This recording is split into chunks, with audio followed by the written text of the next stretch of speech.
بسم اللہ الرحمن الرحیم۔ تمام نعمتیں اور آسائشیں ہونے کے باوجود حضرت آدم علیہ السلام نے جب جنت میں تنہائی اور اجنبیت محسوس کی تو اللہ پاک نے حضرت اماں حوا کو پیدا فرما دیا۔ محمد بن اسحاق حضرت ابن عباس سے روایت کرتے ہیں کہ حضرت آدم علیہ السلام سو رہے تھے کہ اللہ پاک نے ان کی چھوٹی پسلی سے حضرت حوا سلام اللہ علیہا کو پیدا فرما دیا۔ جب حضرت آدم علیہ السلام نیند سے جاگے تو دیکھا کہ ان کے پاس ایک ایسی مخلوق لیٹی ہے جو ان سے کچھ زیادہ مختلف نہیں ہے۔ تفسیر ساوی صفحہ نمبر 5 اور شرائع الزاکی جلد 1 صفحہ 101 پر لکھا ہے کہ جب حضرت آدم علیہ السلام نے اپنی ہی جیسی خوبصورت مخلوق کو اپنے پاس لیٹے دیکھا تو ان کی طرف دست مبارک بڑھانے کا ارادہ فرمایا تو فرشتوں نے عرض کی ٹھہر جائیں، پہلے ان کا مہر ادا کریں۔ آپ علیہ السلام نے فرمایا ان کا مہر کیا ہے؟ فرشتوں نے عرض کی ان کا مہر یہ ہے کہ آپ ہمارے سردار محمد مصطفیٰ صلی اللہ علیہ وآلہ وسلم پر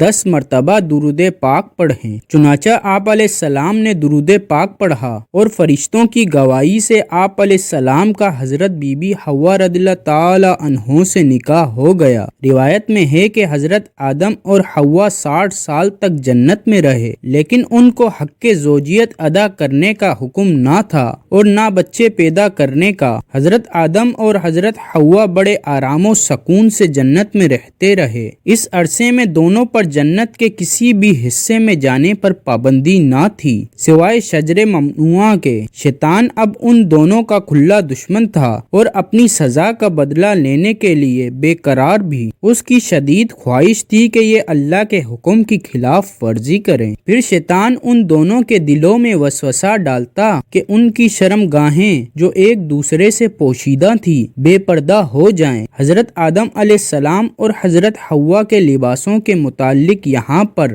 2 طرح کی روایات ہیں۔ ایک روایت تو یہ ملتی ہے کہ جنت میں ان دونوں کا لباس بھی جنتی تھا جس میں ان دونوں کے سروں پر تاج بھی تھے، جبکہ دوسری روایت کے مطابق ان کے جسم جنتی درختوں کے پتے تھے جن سے ان کے سطر ایک دوسرے سے پوشیدہ تھے۔ اب شیطان روز ان کے دلوں میں وسوسے ڈالتا اور ایک دن کہنے لگا تمہارے رب نے تم دونوں کو اس درخت سے اس لیے منع فرمایا کہ کہیں یہ پھل کھا کر تم دونوں فرشتے نہ ہو جاؤ یا کہیں ہمیشہ زندہ رہنے والوں میں سے ہو جاؤ۔ شیطان کی شیطانی اور بہکاوے والی باتیں سن کر حضرت حوا سوچنے پر مجبور ہو گئیں۔ آخر کار شیطان کی مسلسل کوششیں اور سازشیں رنگ لے ہی آئیں۔ اس نے حضرت حوا کو پھل کھانے پر راضی کر لیا۔ ایک دن حضرت حوا نے حضرت آدم سے کہا کہ ہم اس شجر ممنوعہ کا ذرا سا حصہ کھا کر تو دیکھیں، آخر وہ کیا راز ہے جو اللہ نے اسے کھانے سے منع فرمایا ہے۔ شروع میں تو حضرت آدم اس کے لیے قطعی طور پر تیار نہ تھے، لیکن پھر حضرت حوا کے مسلسل اصرار پر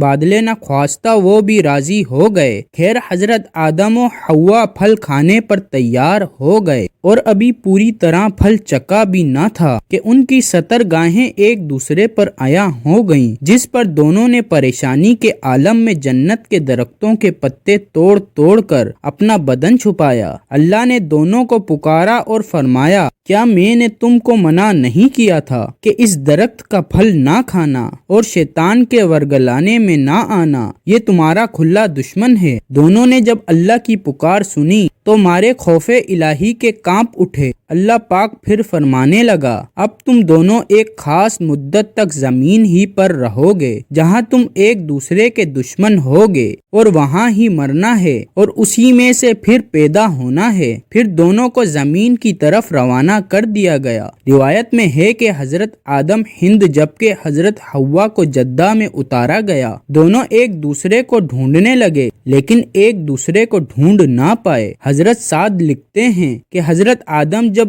ہند میں اترے تو ان کے پاس حجر اسود اور جنت کے درختوں کے پتے بھی تھے جن کو انہوں نے زمین پر پھیلا دیا۔ حضرت ابن عباس رضی اللہ تعالی عنہ سے مروی ہے کہ حضرت جبرائیل حضرت آدم کے پاس آئے اور گندم کے 7 دانے ساتھ لائے۔ حضرت آدم نے پوچھا یہ کیا ہے؟ عرض کیا یہ اس درخت کا پھل ہے جس سے آپ کو روکا گیا تھا لیکن آپ نے تناول کر لیا تھا۔ فرمایا تو اب میں اس کا کیا کروں؟ عرض کیا ان کو زمین میں بو دیجئے۔ حضرت آدم ایک طویل عرصے تک اللہ کی بارگاہ میں روتے رہے۔ ایک دن اللہ پاک حضرت آدم کی گریو زاری پر رحم آیا تو اللہ پاک نے حضرت جبرائیل کو بھیجا کہ آدم کو معافی کی خوشخبری سنا دو۔ حضرت آدم خوشی سے سرشار بارگاہ خداوندی میں سر بسجود ہو کر شکر بجلائے۔ پھر حضرت جبرائیل انہیں لے کر مکہ آئے جہاں حضرت آدم نے کعبہ شریف کی بنیاد رکھی اور حجر اسود کو کعبے کی دیوار پر نصب فرمایا۔ پھر اس کے گرد طواف کیا۔ طواف سے فارغ ہو کر حضرت جبرائیل انہیں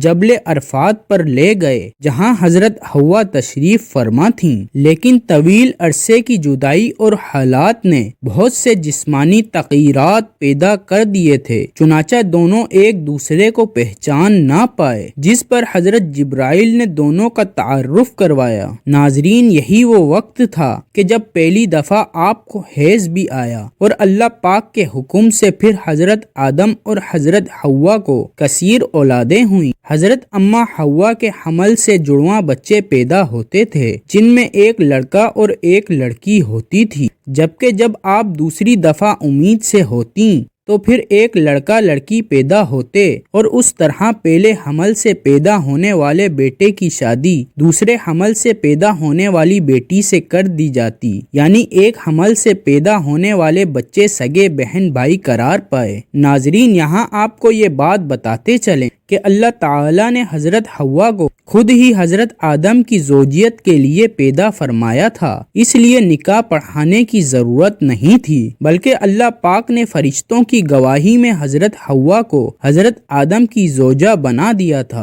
قرآن پاک میں اللہ پاک نے حضرت حوا کے لیے زوجائے حضرت آدم کا لفظ ہی استعمال کیا گیا ہے۔ ناظرین، فرشتے حضرت آدم کی پیدائش سے آزمائے گئے، جبکہ انسان کو بھی اللہ پاک آزمائش میں مبتلا کرتا ہے کہ کون فرما برداری کرتا ہے اور کون نافرمانی کرتا ہے، اور جو دنیا و آخرت کے بارے میں غور و فکر کرتا ہے وہ ایک کی دوسرے پر فضیلت جان لیتا ہے اور پہچان لیتا ہے کہ دنیا آزمائش کا گھر اور فتنہ ہونے والی ہے، جبکہ آخرت بدلے کا ہمیشہ باقی رہنے والا گھر ہے۔ لہٰذا دوستوں، ہمیں چاہیے کہ ہم ان لوگوں میں سے ہو جائیں جو دنیا کی ضرورت کو آخرت کی ضرورت پر وار دیتے ہیں، اور بے شک نیکی کی توفیق اللہ پاک ہی کی طرف سے ملتی ہے۔ اللہ پاک مجھے اور اس ویڈیو کے دیکھنے والے تمام افراد کو گناہوں سے دور رہنے اور نیک اعمال کرنے کی توفیق عطا فرمائے۔ کمنٹ سیکشن میں آمین لکھنا مت بھولیے گا۔